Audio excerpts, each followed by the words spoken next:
you, Madam Chair. Secretary Powell, let's begin here. So, in the Federal Reserve's own data, we see that there is a substantial economic recovery happening.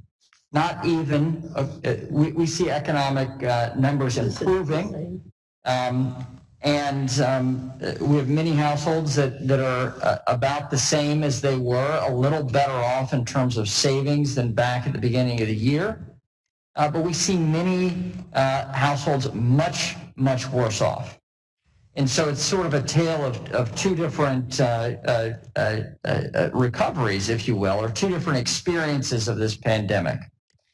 So while we see good economic numbers, what are the areas that you see as needing further assistance? What areas of our economy do you see as needing further assistance to get us back to something more normalized, given where we are with COVID? I guess I would point to the labor market to sort of capture the size of the issue. We still have 11 million people out of the 22 million who were laid off in the payroll numbers in March and April. Still 11 million out there, and that's really good progress. We've put fully half of those back to work, but that's a long way to go. That's more people than lost their jobs during the global financial crisis, as I'm sure you know. So there's a lot of work to do there, and our policies will support that, but it will go faster for those people if it's all of government working together. Okay, meaning that there's a fiscal response to get to help support the economy for those most affected by COVID, economically affected by COVID. Yes. Now, of course, the details of that are between Congress and the administration, not for the Fed to say. But I do think that the recovery will go faster if we have both tools continuing to work together, as they have so far. I think worked very well together. All right. Thank you.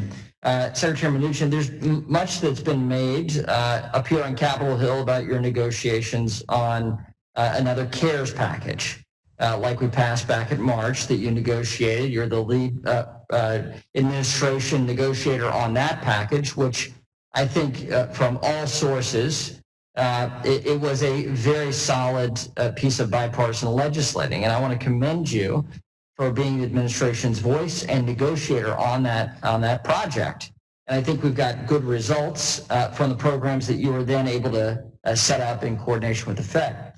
Now, along those lines, what are the components for the next package that we need to take to support the economy to get things back going again? I think the next package should be much more targeted. It should be focused on kids and jobs and areas of the economy that are still hard hit, particularly areas such as the travel business and others, restaurants. I think there's broad bipartisan support for extending the PPP to businesses that have had revenue drops for a second check. I think small businesses are a large priority of that. Okay, so focused on small business and family support, right? And so that would be a strong foundation for this. Okay. Now, so let me ask you both this. So treatment, therapeutics, massive scale testing. I mean, we are getting up to speed with some really first-rate testing across the country and getting kids back in school in a safe way. Those things are sort of foundations for us getting the economy going to the next degree, right? It's not all going to be fiscal policy or monetary policy that gets people back in restaurants again. It's not government regulation. It's going to be people's decisions of whether or not to engage in many ways, similar to getting on airplanes. So along those lines, do you see the capacity for us to get to a full economic recovery, Secretary Mnuchin?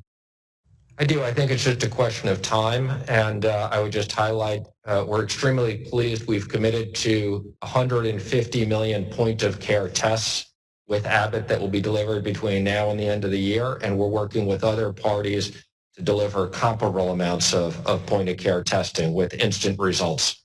So that's instant results, and those are very low-cost tests, are they not? That is correct. All right. So thank you all for your testimony. Thank you for being here today. Thank you for your leadership in the midst of this. And I know we're still deeply in the midst of it.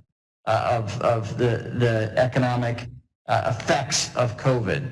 And I want to thank you all for being there, both with the life insurance policy and with the water to put out the flames. You've worked in good stead on behalf of the American people. Thank you both.